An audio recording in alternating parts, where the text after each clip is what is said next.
Hello, I'm Sharyl Atkinson. Welcome to Full Measure. Today we begin with a question of human testing and the dilemma posed by the need to do research for the greater good and the right of human test subjects to know exactly what they're signing up for.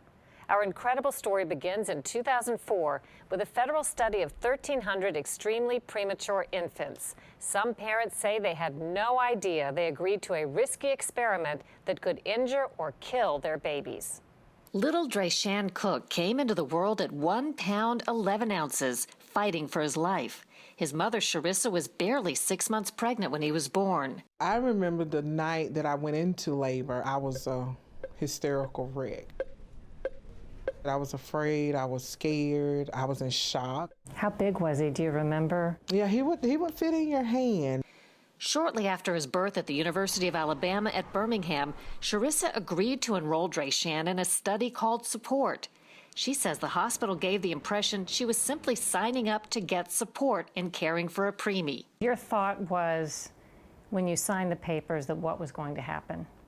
That my son would be getting the best care possible, and that even with his prematurity being as extreme as it was, that it would be okay because I had all of this help. She had no clue, she says, that the Support study was actually a national experiment on the most fragile of test subjects, 1,300 extremely premature infants. Bernita Lewis also agreed to enroll her baby Christian in the Support study at the same hospital. Christian was born at 27 weeks. How much did he weigh? He was 1 pound, 9 ounces. He was very tiny. She says a hospital worker told her the study was just to collect data. She asked that, would I be interested in Christian being in a study? They wanted to use his medical records to help babies in the future. And I told them absolutely they could use any records they wanted to use. Did she tell you there was a possible risk of death? No, there were no risks discussed. Support stands for Surfactant Positive Airway Pressure and Pulse Oximetry Randomized Trial. Funded with $20.8 million tax dollars, it was a collaboration among the National Institutes of Health and 24 research bodies, including Duke and Yale universities and medical schools. Researchers had good intentions. They already knew that without enough oxygen, preemies could get brain damaged or die. But too much oxygen, they could go blind. The Support study was searching for the sweet spot. And the question is, what level of oxygen would be optimum in order to save as many babies as possible without having the survivors become blind? To find out, the infants were randomly assigned, as with the flip of a coin, to either a low oxygen group or a high oxygen group. The study reached a tragic conclusion. The babies in the high oxygen group were more likely to go blind. Those unlucky enough to have been put in the low oxygen group were more likely to die. When the findings became known, similar research around the world was halted midstream. Bioethicist Dr. John Lantos defended the Support study as an expert witness against families who unsuccessfully sued for damages, including Bernita and Charissa. This was a study that was well designed, conducted to the highest ethical standards with a completely adequate consent that was conducted without harming any babies and led to an important finding that's going to save lots of lives.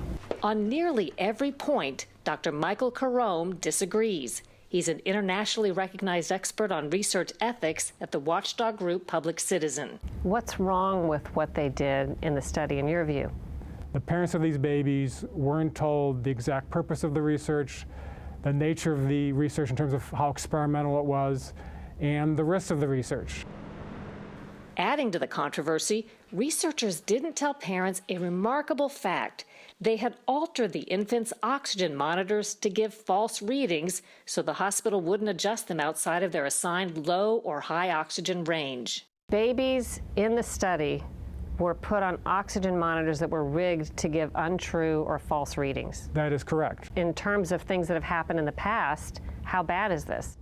I think this is extremely serious and about as bad as it gets. It seems to me that there's a lot of second-guessing, armchair quarterbacking, and playing gotcha here. The debate would be purely academic if it weren't for an extraordinary turn of events. After questions were raised, the government agency that polices study ethics sided with critics and issued a searing indictment of the government-led study. In a letter in 2013, the Office for Human Research Protections told researchers they violated federal regulations for informed consent for their failure to describe the reasonably foreseeable risks of blindness, neurological damage, and death. Dr. Carone was once a senior leader at the Office for Human Research Protections. The ethics office was, in essence, saying these consent forms were unethical. Absolutely.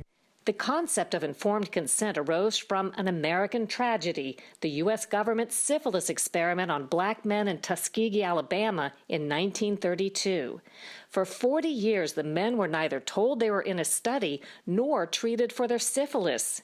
An outcry in 1972 led to new rules. Researchers are now required to disclose risks to test subjects and get their voluntary informed consent. And studies like SUPPORT must be approved by ethics experts where the research is conducted. These were prestigious institutions and the federal government. How does something like this slip past everybody? That is a great concern of ours. We looked at the consent forms from 22 institutions, and they all failed in their duty to protect human subjects in this study. Most of the criticism is not coming from parents, but from regulators who, in my opinion, don't really understand the circumstances of oxygen therapy. When the SUPPORT parents learned about the true risks, the surviving study children were 6 years old. What thoughts did you have? It was really emotional. A lot of crying, a lot of disbelief, a lot of heartache, and then it was anger. I'm his mom. You know, I'm supposed to protect him, but it was almost like I threw him out to the wolves, you know? I was angry, and I couldn't believe that some people who took oaths to protect people would actually do this. That was mind-boggling. If you had been told the risks involved and what they were really going to do, would you have signed him up? Absolutely not. No. Yet there were no apologies. Instead, the SUPPORT researchers made a bold new claim that's particularly controversial. They said the babies were actually better off for having been in a study. The risks of not being in that study were comparable to the risks of being in that study, and perhaps even higher. Dr. Carone argues that's simply wrong. There's no doubt that some babies, because they were in this study, died as a result. Amid the criticism, the SUPPORT researchers and National Institutes of Health dug in. They launched a public campaign of opinion letters and meetings to attack the Office for Human Research Protections and pressured it to suspend enforcement action. The sensational claims of calling people unethical, I think, really detract from the serious discussion that needs to occur. The research community, many in the bioethics community, and NIH have rallied together to defend this unethical research, and that's part of the problem. You were so little. Today, Drayshan and Christian are both 9 and doing well considering their challenges, but they have many lingering health struggles from respiratory problems to brain disorders. Their moms are left asking if the SUPPORT study factors in. We don't know, if it would have happened anyway, or if it was caused by this, and it's just a game of just wondering.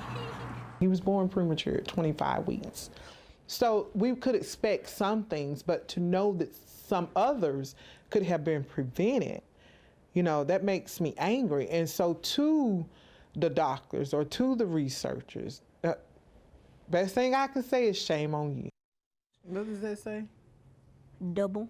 Okay. More than 80 years after the Tuskegee experiments, the SUPPORT study has reopened painful wounds and is raising questions as to whether the protections for human test subjects are fundamentally flawed. Those who've conducted this study and the federal government at large have basically said they don't think they did anything wrong. I don't see how anyone could say nothing was wrong with playing Russian roulette with babies who had no say-so, no choice, no anything, just trying to survive.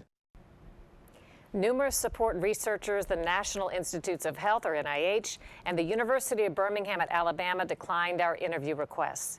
After the study revealed more deaths among babies on low oxygen, the American Academy of Pediatrics issued new recommendations to keep preemies on the upper end of the oxygen curve. In other words, doctors should not do what the support researchers did to half the babies. Still ahead on Full Measure, the price of the presidency. The election year will be the most expensive in history. We'll tell you where the candidates are getting their money.